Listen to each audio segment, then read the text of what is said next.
تمہاری ماں مہر النساء اسی نیچ گھٹیا ملازم کی چھوٹی بہن تھی، عروشہ ابراہیم اسی حقیر مخلوق کی بہن جسے تم اور تمہارا باپ جوتی کی نوک پر رکھنا جانتے ہو۔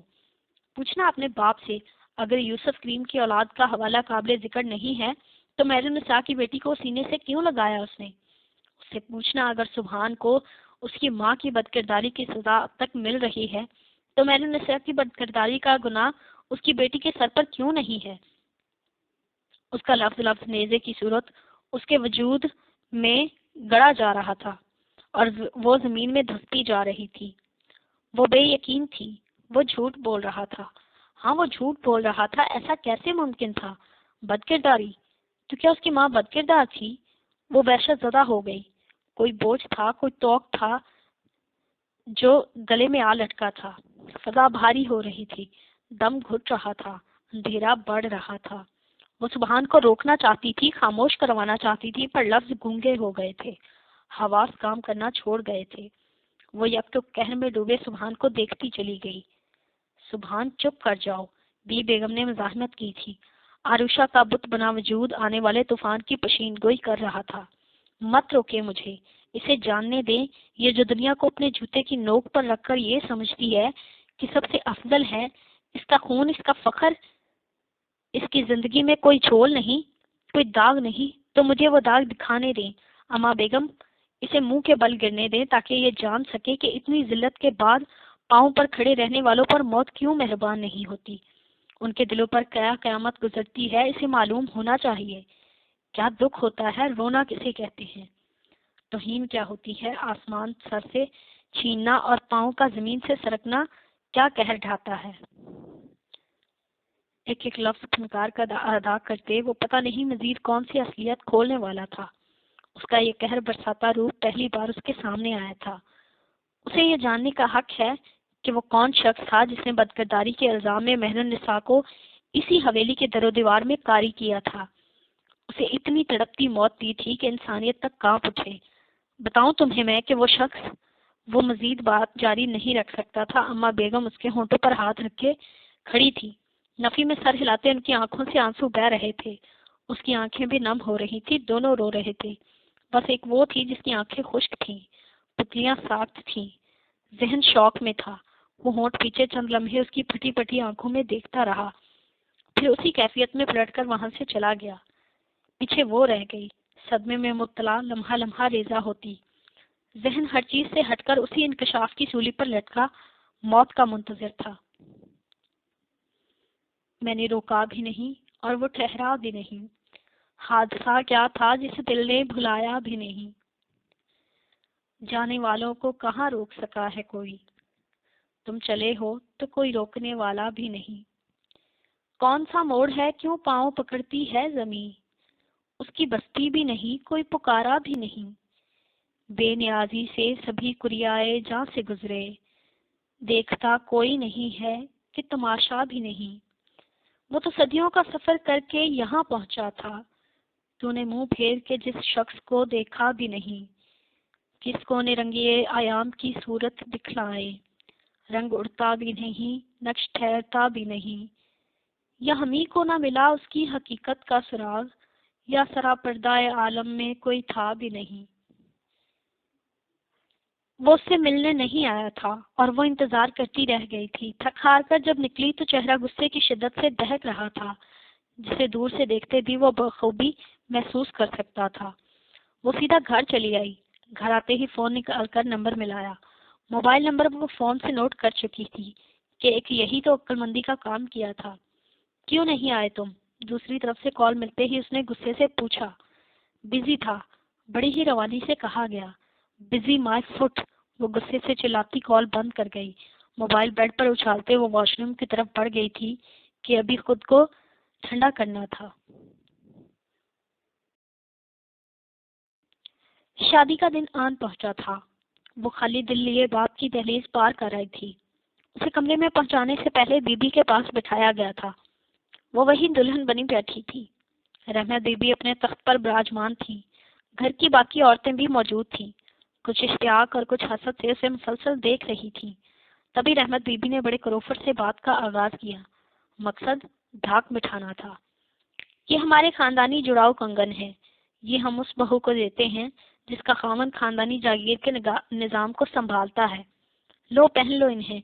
انہوں نے رجو کو اشارہ کیا، وہ کنگن لیے سامنے آ گئی۔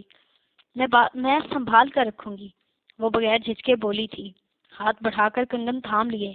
پہلے دن کی دلہن کا بولنا معیوب سمجھا جاتا تھا، تبھی سب نے اسے یوں دیکھا جیسے اس نے کوئی بڑا گناہ کیا ہو۔ کلائی میں ڈال کر رسم پوری کرو بہو بیگم۔ رحمت بی بی کے اشارے پر رجو تیزی سے آگے بڑھی اور کنگن پہنانے کو ہاتھ تھاما، جسے ہبا نے سختی سے جھٹک دیا۔ میں اتنا وزنی زیور نہیں پہن سکتی، آپ نے یہ مجھے سونپے ہیں تو مطمئن رہیے حفاظت میں رہیں گے۔ اس کا لہجہ سخت نہیں تھا، پھر بھی رحمت بی بی کو ناگوار لگا۔ نہیں ہو اس لیے لائمی کی بنا پر ہم تمہاری غلطی معاف کیے دیتے ہیں۔ جاؤ رجو، بہو کو کمرے میں چھوڑ آؤ۔ اس سے پہلے کہ مزید بگاڑ پڑتا، رحمت بی بی نے ثبوت دیتے اسے منظر سے ہٹا دیا۔ ڈیپ ریڈ قیمتی لہنگے پر بہترین انداز میں میک اپ کیے خوبصورت بال اسٹائلش انداز میں سمیٹ کر آگے کی سمت ڈالے گئے تھے، جن میں موتیے کے پھول لگے تھے۔ کلائیوں میں بھر بھر چوڑیاں اور سبھی ماتھے پر ٹیکا۔ وہ بہت بے دلی سے تیار ہوئی تھی، کوئی جذبہ اندر سے نہیں اٹھتا تھا۔ اسی بیزاری اور بے دلی کی کیفیت میں وہ باپ کی دہلیز پار کر آئی تھی، اور اب دراز کے کمرے میں اس کی موجودگی اسے زندگی میں ہونے والے بدلاؤ کا یقین دلانے کو کافی تھی۔ دراب دستک دے کر آیا تو وہ شیشے کے سامنے موجود تھی۔ وہ اس کے پیچھے آ کھڑا ہوا۔ بہت اچھی لگ رہی ہو، شیشے سے نظر آتے اس کے چہرے پر نظریں جمائے وہ گمبھیر لہجے میں کہہ رہا تھا۔ ہاتھ بڑھا کر اس کا رخ اپنی طرف کرتے اس کے لبوں پر بہت دلکش مسکراہٹ تھی، آنکھیں آلوہی چمک سے روشن تھی، محبت کو پا لینے کی سرشاری چہرے سے نمایاں تھی۔ وہ ہاتھ چھڑاتی نظریں چرا گئی، بلکہ رخ ہی موڑ گئی۔ ہمیں بات کرنی چاہیے، وہ بیڈ کی جانب بڑھتے کہہ رہی تھی۔ وہ اچنبے سے اسے دیکھنے لگا۔ کیسی بات؟ وہ اس کی پراعتماد نظروں کو دیکھتا حیرانی سے پوچھ رہا تھا۔ حقیقت یہ ہے کہ اس بندھن کے بعد بھی مجھے اپنے دل میں کوئی گنجائش پیدا ہوتی نظر نہیں آ رہی۔ مجھے کچھ وقت چاہیے۔ اس نے صاف سیدھی بات کی تھی۔ دراب کو کہاں توقع تھی، بھٹکتا رہ گیا۔ وقت؟ اسے جیسے یقین نہ آیا تھا۔ وہ جو سوچ کر آیا تھا روایتی دلہنوں کی طرح سر جھکائے اس کی منتظر ہوگی، اس کے تمام ارمانوں پر گویا پانی پھر گیا تھا۔ ہاں وقت، مجھے ایسے شخص کے ساتھ آگے بڑھنا میں نہیں چاہتی جسے مجھے محبت نہیں ہے۔ مجھے وقت دو، محبت ہو جانے دو تاکہ دل سے اس رشتے کو سمجھ سکوں۔ آئی ہوپ آپ سمجھ گئے ہوں گے۔ اس کا لہجہ بے حد نرم تھا، گویا مقابل کو اپنی کیفیت سے آگاہ کر رہی ہو۔ رنج کی شدید کیفیت دراب کے چہرے پر پھیل گئی۔ اس کے دل کے ساتھ ساتھ ارمان بھی چھلنی ہوئے جا رہے تھے۔ بے تحاشا دکھ و رنج، غصہ و ضبط کے ہمراہ وہ لب بھینچے اسے دیکھتا رہا، پھر اسی کیفیت میں پلٹ گیا۔ اب کہ جب وہ نکلا تو قدموں سے اضمحلال لپٹا تھا۔ میرا نہیں تو وہ اپنا ہی کچھ خیال کرے، اسے کہو کہ تعلق کو پھر بحال کرے۔ نگاہ یار نہ ہو تو نکھر نہیں پاتا، کوئی جمال کی جتنی بھی دیکھ بھال کرے۔ ملے تو اتنی رعایت عطا کرے مجھ کو، میرے جواب کو سن کر کوئی سوال کرے۔ کلام کر کہ میرے لفظ کو سہولت ہو، تیرا سکوت میری گفتگو محال کرے۔ بلندیوں پہ کہاں تک تجھے تلاش کروں، ہر ایک سانس پہ عمر رواں زوال کرے۔ وہ ہونٹ ہو کہ تبسم، سکوت ہو کہ سخن، تیرا جمال ہر ایک رنگ میں کمال کرے۔ میں اس کا پھول ہوں نیر سو اس پہ چھوڑ دیا، وہ گیسوؤں میں سجائے کہ پائمال کرے۔ رات گہری ہو چلی تھی، وقت بیت گیا تھا، وہ اب بھی اسی واقعے کے زیر اثر گمسم سی تھی۔ خاندان کی کہیں باتیں تھوڑے کی مانند کانوں میں ضربے لگا رہی تھیں۔ وہ کیسے یقین کرتی، کیسے بھروسہ کرتی، پر اس کے لہجے میں ایسی پختگی، ایسی مضبوطی تھی کہ یقین کیے بغیر چارہ بھی نہ تھا۔ اگر اس کی ماں بد کردار تھی تو وہ اس سے آگے وہ سوچنا ہی نہیں چاہتی تھی، سوچ ہی نہ سکی تھی۔ اب گہری کھائی تھی جس میں وہ گرتی تو پتال میں دھس جاتی۔ وہ بچپن سے لے کر آج تک پرفیکشن کی قائل رہی تھی۔ اس کی زندگی میں سوائے ماں کے کوئی کمی نہ رہی تھی، اور اسی کمی کو اس کے باپ نے ہر طریقے سے ممکن پورا کیا تھا۔ غلط صحیح کی پرواہ کیے بغیر وہ ہر میدان میں قدم جما کر جیتتی آئی تھی، تو صرف اور صرف اپنے باپ کے بلبوتے پر۔ اس کا مزاج شاہانہ تھا، وہ جس باپ کی بیٹی تھی، جتنی حسین تھی، اس برتری کے احساس نے اس کے اندر رونیت بھر دی تھی۔ اس کا لہجہ ہمیشہ سخت اور معمولی باتوں پر مشتعل ہو جاتا، وہ دوسروں سے خاص کر سبحان سے ایسے بات کرتی جیسے کیڑے مکوڑے ہوں، گردن یوں تنی رہتی گویا دنیا آج بھی اس کے جوتے کی نوک پر ہو۔ یہ سب اس نے اپنے باپ سے سیکھا تھا، تو آج وہ کیسے برداشت کر لیتی کہ اسے جنم دینے والی ماں بد کرداری کا الزام لے کر مری تھی؟ یہ احساس رگ رگ میں شرارے بھر رہا تھا۔ وہ ششدر تھی، وہ عزت زدہ تھی۔ بابا میں کیا کمی تھی جو میری ماں ایسا قدم اٹھاتی؟ وہ تو آج بھی لاکھوں دلوں کی دھڑکن ہے۔ وہ اس شوق سے سنبھل نہ پا رہی تھی۔ اسے جواب چاہیے تھا، اور یہ جواب صرف ایک ہی شخص دے سکتا تھا، سبحان یوسف، وہ انسان جسے آج سے پہلے وہ کسی قابل نہ جانتی تھی۔ وقت نے بہت ظالم چال چلی تھی، زندگی کی بساط پر مہروں کی چال بدل ڈالی تھی، اور وہ گمسم کھڑی رہ گئی تھی۔ زندگی کے میلے میں، خواہشوں کے ریلے میں، تم سے کیا کہیں جانا اس قدر جھمیلے میں۔ وقت کی روانی ہے، بخت کی گرانی ہے، سخت بے زمینی ہے، سخت لامکانی ہے۔ ہجر کے سمندر میں تخت اور تختے کی ایک ہی کہانی ہے۔ تم کو جا سنانی ہے، بات گو ذرا سی ہے، بات عمر بھر کی ہے۔ عمر بھر کی باتیں کب دو گھڑی میں ہوتی ہیں۔ درد کے سمندر میں ان گنت جزیرے ہیں، بے شمار موتی ہیں۔ آنکھ کے دریچے میں تم نے جو سجانا تھا، بات اس دیے کی ہے، بات اس گلے کی ہے، جو لہو کی خلوت میں چور بن کے آتا ہے، لفظ کی فصیلوں پر ٹوٹ ٹوٹ جاتا ہے۔ زندگی سے لمبی ہے، بات رت جگہ کی ہے، راستے میں کیسے ہو، بات تخلیے کی ہے۔ تخلیے کی باتوں میں گفتگو اضافی ہے، پیار کرنے والوں کو ایک نگاہ کافی ہے۔ ہو سکے تو سن جاؤ ایک دن اکیلے میں، تم سے کیا کہیں جانا اس قدر جھمیلے میں۔ وہ دیر سے اٹھی تھی، دراب کمرے سے جا چکا تھا۔ وہ نیچے آئی تو ناشتہ ہو رہا تھا، سب جمع تھے۔ یقیناً یہ شادی کے لیے رسم نبھائی جا رہی تھی۔ رحمت بی بی کے احترام میں سب نے کھڑے ہو کر ٹیبل پر استقبال کیا۔ اس نے سلام کیا تو سر ہلا کر جواب دیتے بیٹھنے کا اشارہ کیا۔ وہ دراب کے برابر آ بیٹھی، سامنے عمل بیٹھی سے کیناتیز نظروں سے گھور رہی تھی۔ وہ نظر انداز کر گئی، ماہم ملازموں کے ساتھ مل کر ناشتہ لگا رہی تھی۔ اس سے وہ مل چکی تھی، وہ دراب کی چچا ذات تھی۔ باقی سب کرسیوں پر بیٹھے تھے، صرف وہ کام کر رہی تھی۔ حلیہ بھی قدرے رف تھا، وہ حیران ہوئی۔ تم نہیں بیٹھو گی؟ وہ پلٹ رہی تھی جب ہربا نے اسے پکار لیا۔ سب نے بیک وقت پہلے اسے اور پھر رحمت بی بی کو دیکھا۔ جاؤ یہاں سے، انہوں نے بت بنی ماہم کو اشارہ کیا۔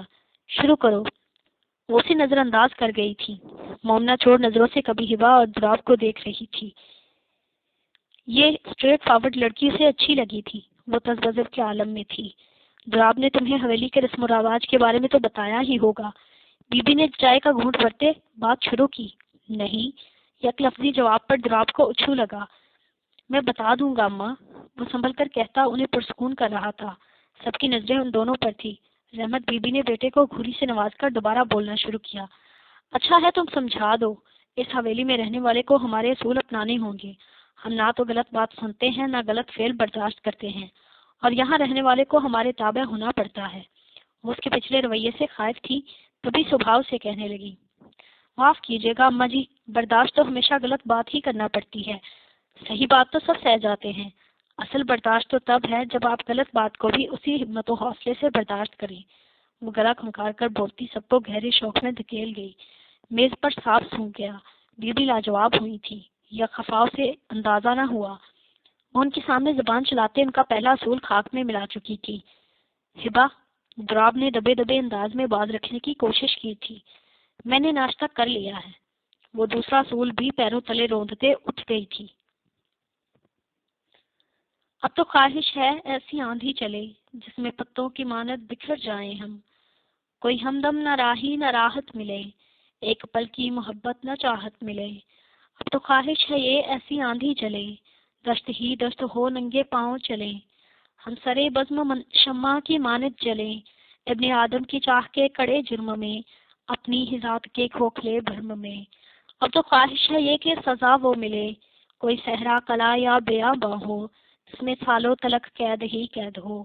اب تو خواہش ہے یہ کہ روئے جاؤں چپ نہ کرائے کوئی، دور جنگل میں کسی دشت میں ہاتھ پکڑے میرا چھوڑ آئے کوئی۔ اب تو خواہش ہے یہ ایسی آندھی چلے۔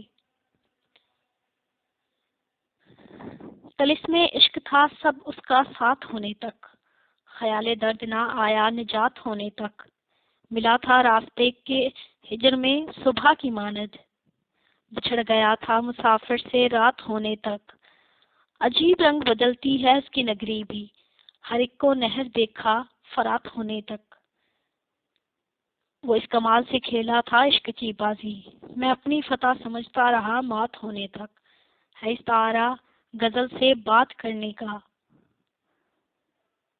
یہی وسیلہ ہے اب اس سے بات ہونے تک، میں اس کو بھولنا چاہوں تو کیا کروں عادل، جو مجھ میں زندہ ہے خود میری ذات ہونے تک۔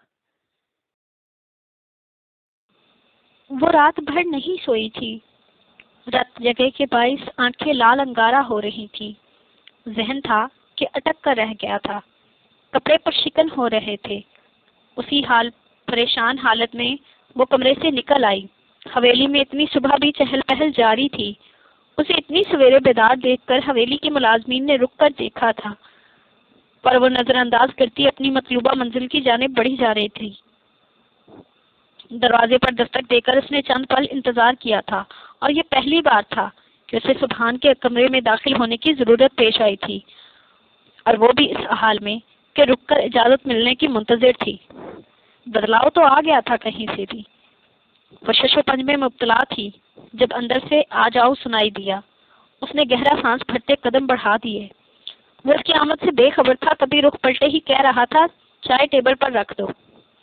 خاموشی محسوس کرتے وہ یکدم ٹھہر کر پلٹا تھا اور وہیں ساکت ہو گیا تھا، اس کی آمد واقعی غیر متوقع تھی۔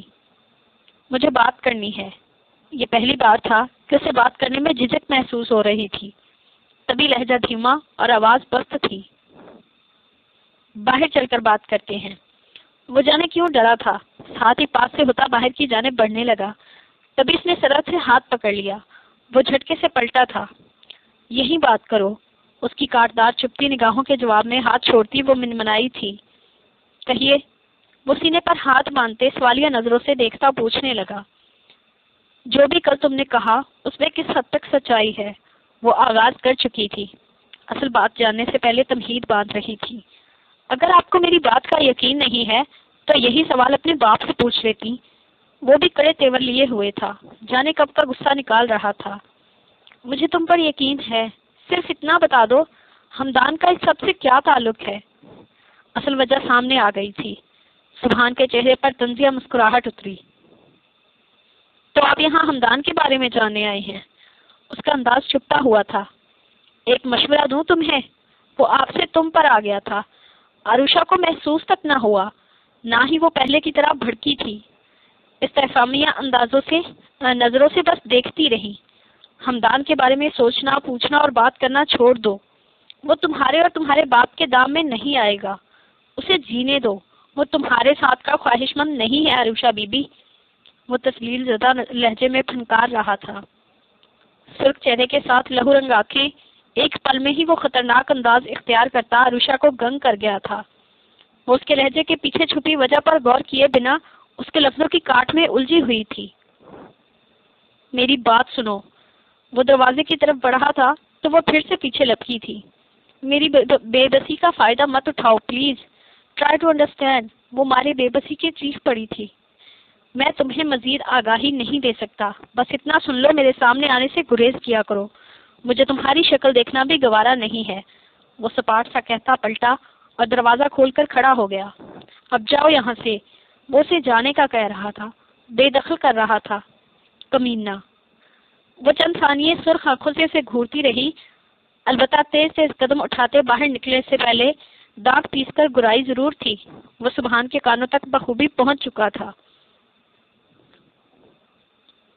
ہم خوابوں کے بیوپاری تھے، پر اس میں ہوا نقصان بڑا، کچھ وقت میں ڈھیروں کالک تھی، کچھ غضب کا کال پڑا، ہم راکھ لیے ہیں جھولی میں اور سر پہ ہے ساہوکار کھڑا، جب دھرتی صحرا صحرا تھی ہم دریا دریا روئے تھے، جب ہاتھ کی ریکھائیں چپ تھیں اور سر سنگیت میں کھوئے تھے، تب ہم نے جیون کھیتی میں کچھ خواب انوکھے بوئے تھے، کچھ خواب سجل مسکانوں کے، کچھ بول بہت دیوانوں کے، کچھ نیرو وفا کی شمعوں کے، کچھ پاگل پروانوں کے، کچھ لفظ جنہیں معنی نہ ملے، کچھ گیت شکستہ جانوں کے، پھر اپنی گھائل آنکھوں سے خوش ہو کے لہو چھڑکایا تھا، ماٹی میں ماس کی کھاد بھری اور نس نس کو زخمایا تھا۔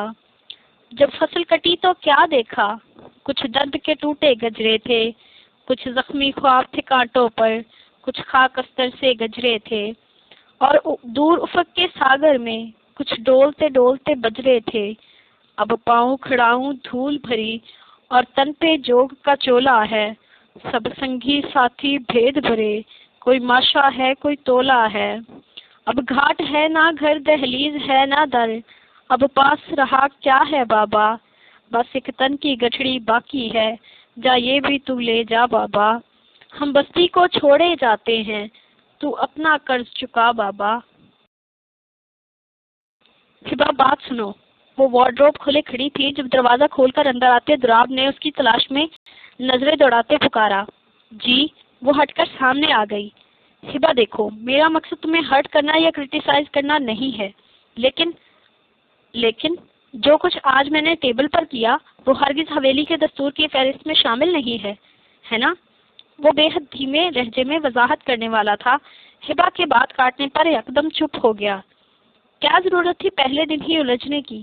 وہ دبا دبا سا غصہ کر رہا تھا۔ آواز کا دھیما پن اس کا خاصا تھا۔ رات کا واقعہ تازہ تازہ ذہن پر نقش تھا، کیسے نہ جلا لاتا۔ پہلے یا دوسرے دن کی بات وہاں ہوتی ہے جہاں انصاف ہو، لیکن سوری ٹو سے دراب، آپ کی والدہ ناانصافی کر رہی تھی۔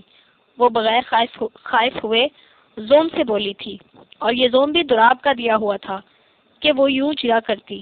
جب مرد کسی عورت سے محبت کرتا ہے تو وہ خود کو آسمان کی بلندیوں میں اترتا محسوس کرتی ہے، اس وقت تک جب تک وہ مرد اسے زمین پر لا نہ پٹکے۔ وہ بھی تو مجبور ہو گیا تھا، بے بس ہو گیا تھا اپنی محبت کے سامنے، اور آج بھی اسے ہی ایسے ہی ہوا تھا۔ اس نے آنکھیں میچ کر ضبط کیا اور آخری بار وارننگ دیتا باہر نکل گیا۔ پلیز آئندہ دھیان رکھنا، اپنے لیے مسئلے پیدا مت کرو۔ وہ بغیر کان دھرے شانے چکا کر دوبارہ مگن ہو گئی۔ ہادیہ کہاں ہے؟ ماں جی کھانا لگا چکی تھی۔ ٹیبل پر ہادیہ کی غیر موجودگی نوٹس کرتا وہ پوچھنے لگا۔ گھر نہیں ہے، ان کے بولنے سے پہلے ہی ہادی نے جواب دیا تھا۔ جواباً ماں جی نے گھوری سے نوازا۔ وہ فوراً مؤدب ہوتا پلٹ کر جھک گیا۔ ابھی تک نہیں آئی؟ گھڑی پر بجتے 9 اس کے ماتھے پر بل ڈال چکے تھے۔ ماں جی اس کی سخت طبیعت سے واقف تھی، خائف ہو گئیں۔ مجھ سے اجازت لے کر گئی تھی، سمیہ دوست کے گھر گئی ہے، بس آتی ہوگی۔ وہ سالن اس کے سامنے کرتی مزاج ٹھنڈا کرنے لگی۔ مجھے ہادیہ کے حوالے سے ضروری بات کرنی ہے، وہ نوالا توڑتا کہہ رہا تھا۔ اماں ہمتن گوش ہو گئی۔ سبحان کے بارے میں آپ کا کیا خیال ہے؟ اچھا، نیک بچہ ہے، تابعدار اور سعادت مند۔ وہ اس کے قصیدے پڑھنا شروع ہو چکی تھی۔ سبحان انہیں ذاتی طور پر بہت پسند تھا، اس کی محرومیوں سے بھی آگاہ تھی۔ سبحان ہادیہ کے لیے مناسب رہے گا، آپ کا کیا خیال ہے؟ وہ جیسے کسی نتیجے پر پہنچ کر کہہ رہا تھا، ان کا منہ کی طرف جاتا ہاتھ وہی رک گیا۔ کیا کہہ رہے ہو؟ وہ حنک زدہ سی پوچھ رہی تھی۔ آپ کو کوئی اعتراض ہے؟ وہ ہاتھ روک کر انہیں دیکھنے لگا۔ نہیں، بالکل نہیں، بس مجھے ایک خدشہ ہے۔ حویلی کے حالات سے تم بخوبی واقف ہو، ہادیہ وہاں کیسے ایڈجسٹ ہوگی؟ وہ ماں تھی، بیٹی کے مستقبل کے لیے پریشان ہونا فطری امر تھا۔ وہ شہر شفٹ ہو جائے گا، حویلی میں اس کا قیام بے حد مختصر ہے۔ اس نے جیسے انہیں تسلی دی تھی، آپ ہادیہ سے اس کی مرضی جانیں، پھر میں سبحان سے بات کروں گا۔ اس نے بات سمیٹ دی تھی، پر ان کی سوچ کے تانے بانے کتنی ہی دیر اس کے گرد گھومتے رہے۔ وہ تیار ہو کر نیچے آئی تو سامنا ماہم سے ہو گیا۔ وہ سامنے سے ٹرے اٹھائے چلی آ رہی تھی، آنکھیں سوجی ہوئی، چہرہ متورم تھا۔ یقیناً وہ کافی دیر تک روتی رہی تھی۔ اس نے اندازہ لگایا تبھی مداخلت کر گئی۔ کیا بات ہے ماہم، تم روئی ہو کیا؟ وہ اس کے مقابل آتی پوچھنے لگی۔ وہ گڑبڑا گئی۔ نہیں، ایسی کوئی بات نہیں، وہ نظریں چراتی کہہ رہی تھی۔ جو بھی بات ہے مجھے بتاؤ، کسی نے کچھ کہا ہے کیا؟ اس نے پھر سے کریدا، پر وہ ڈٹی رہی۔ کچھ نہیں ہوا، آپ میرا رستہ چھوڑ دیں پلیز۔ وہ تیزی سے گزر کر نکل گئی۔ وہ حیران پریشان اس کی پشت دیکھتی رہ گئی۔ اس حویلی کا ہر شخص اسے عجیب سے عجیب تر لگا۔ اس نے سر جھٹک کر خود کو دوسری طرف متوجہ کر لیا۔ وہ اپنے آفس میں بیٹھا کام کر رہا تھا جب انٹرکام پر اطلاع موصول ہوئی۔ ابراہیم حسن آپ سے ملنا چاہتے ہیں سر۔ وہ لمحے بھر کو خاموش ہو گیا۔ اسے معلوم تھا ایسا ہی ہونا تھا، لیکن اتنی جلدی ان کی یہاں موجودگی حیرت میں ڈال گئی۔ آنے دو کہہ کر ریسیور رکھ دیا۔ ان کے کمرے میں آنے تک اس نے بہت سی مسافتوں کا سلسلہ اسی لمحے میں طے کیا تھا۔ تبھی نظر دروازہ دھکیل کر اندر داخل ہوتے سوٹڈ بوٹڈ ابراہیم حسن پر پڑی۔ یوں لگتا تھا اس وقت نے ان کا کچھ بھی نہیں لیا تھا۔ وہ آج بھی جوان تر و تازہ تھے۔ آنکھوں میں چاندنی سے الوہی چمک تھی، غرور اور تکبر سے تنی گردن، سب کچھ تو ویسا ہی تھا۔ وہ اپنی جگہ سے نہیں ہلا تھا۔ ہاتھ تھوڑی کے نیچے جمائے انہیں دیکھتا رہا، بے تاثر خالی پن سے۔ کیسے ہو ینگ مین؟ وہ اب بالکل مقابل آ کھڑے ہوئے تھے، اسے گہری جانچتی نظروں سے دیکھ رہے تھے۔ تشریف رکھیے، وہ کرسی کی طرف اشارہ کرتا انہیں بیٹھنے کو کہہ رہا تھا۔ انہوں نے لہجہ بھر کو اسے دیکھا، پھر دھیرے سے مسکراتے اس کے مقابل بیٹھ گئے۔ کہیے کیا خدمت کر سکتا ہوں آپ کی؟ وہ تیکھے ستونوں سے پوچھ رہا تھا جیسے جان چھڑا رہا ہو۔ وہ سمجھ کر بھی نہ سمجھ ہو گئے، گویا ضبط کے مراحل کرنے کا وقت آ گیا تھا۔ عروشہ میری اکلوتی بیٹی ہے، انہوں نے بات کا آغاز کرنے کو تمہید باندھی۔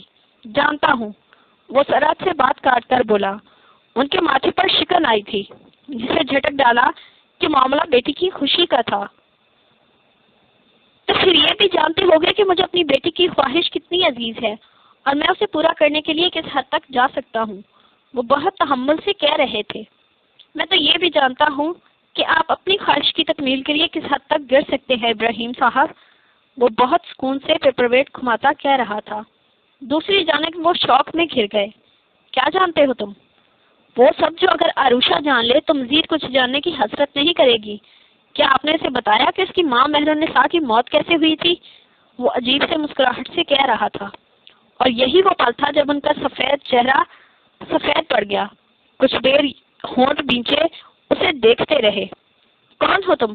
وہ جھٹکے سے جگہ چھوڑتے اٹھ کھڑے ہوئے تھے۔ ہمدان کے اطمینان میں کوئی فرق نہ آیا۔ حیدر کریم کا بیٹا، مہر النساء کا بھتیجا ہمدان حیدر۔ اسی سکون سے دھماکہ کیا تھا جس کے تاثرات مقابل کے چہرے پر محسوس ہوئے تھے۔ وہ آنکھیں پھاڑے سامنے بیٹھے ہمدان کو مسکراتے دیکھ رہے تھے۔ لفظ ساتھ چھوڑ گئے تھے۔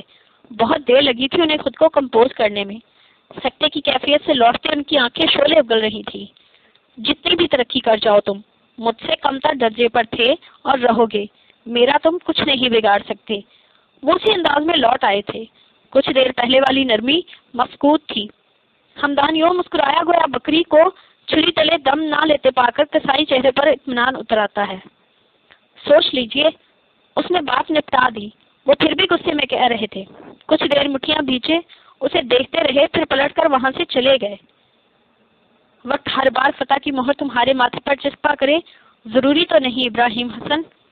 ان کی پشت کو تنفر سے تکتے وہ بڑبڑایا تھا۔ خاموشی کو ٹٹولتا ہوا تو، بات میں زہر گھولتا ہوا تو، آج بس غور سے سنا میں نے، میرے لہجے میں بولتا ہوا تو، میں پروتا ہوں تجھے ان میں، میرے الفاظ کو تولتا ہوا تو، آج پھر سے مجھے نظر آیا، رنگ اداسی میں گھولتا ہوا تو، پھر وہی تھامتا ہوا ایک میں، پھر مسلسل ہے ڈولتا ہوا تو، دے کے دستک میں کاش پھر دیکھوں، در کو چپ چاپ کھولتا ہوا تو۔ وہ جب سے سلیمان کے گھر سے آئے تھے گمسم سے لاؤنج میں بیٹھے تھے۔ فرد کے مضبوط لہجے میں کہے گئے الفاظ نے انہیں اندر تک ہلا دیا تھا۔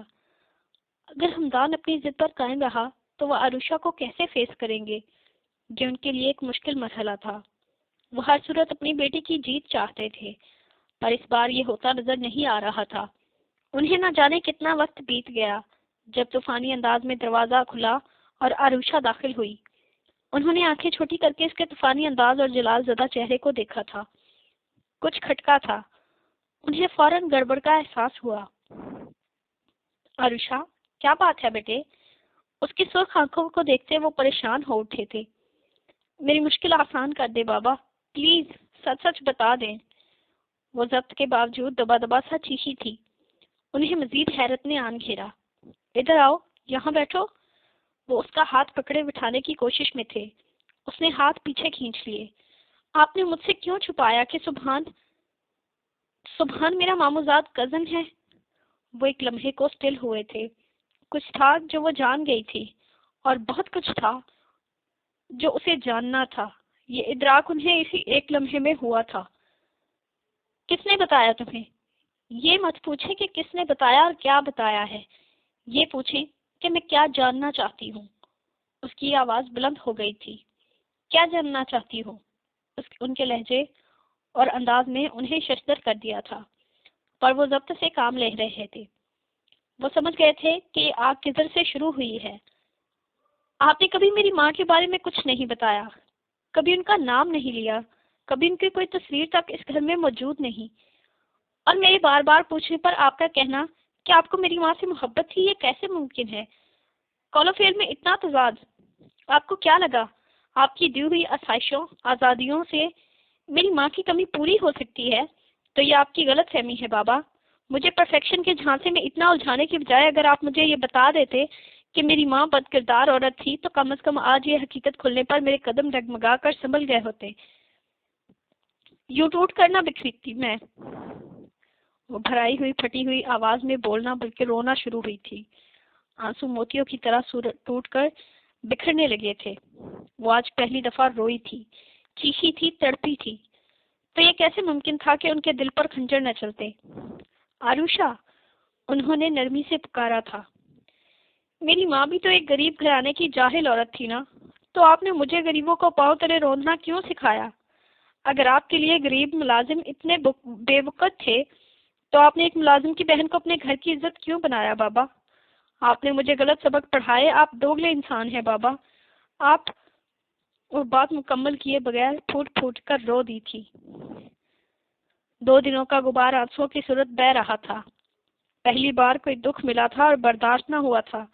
ابراہیم صاحب تڑپ کر آگے بڑھے تھے اور اسے بازوؤں کے حلقے میں لیے تھپکنے لگے۔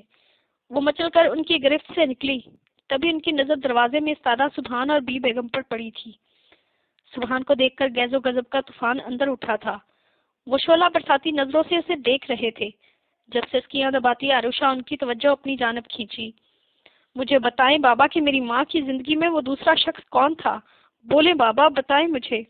وہ خطرناک تیور لیے پوچھ رہی تھی، جواب مانگ رہی تھی، اور وہ لب سے ساکت کھڑے تھے۔ ہم بعد میں بات کریں گے، وہ اس کا سر سہلاتے بے حد نرمی سے کہہ رہے تھے۔ مقصد اس کے تیش کو دبانا تھا، پر نہ وہ دبی نہ خاموش ہوئی، بلکہ پہلے سے زیادہ بلند آواز میں بولی، بابا مجھے جواب چاہیے۔ یہ تمہیں کوئی جواب نہیں دیں گے۔ اگر تمہیں کوئی بھی جواب چاہیے تو تمہیں سلیمان حسن کے پاس جانا چاہیے۔ یہ کہنے والا سبحان تھا۔ وہ پل میں ساکت ہوئی تھی۔ اس کے لفظوں نے واری کیا تھا۔ اس کے لب ہلے اور پھڑپھڑا کر رہ گئے۔ تو کیا وہ دوسرا شخص سلیمان؟ اس سے آگے وہ سوچ ہی نہیں سکی تھی۔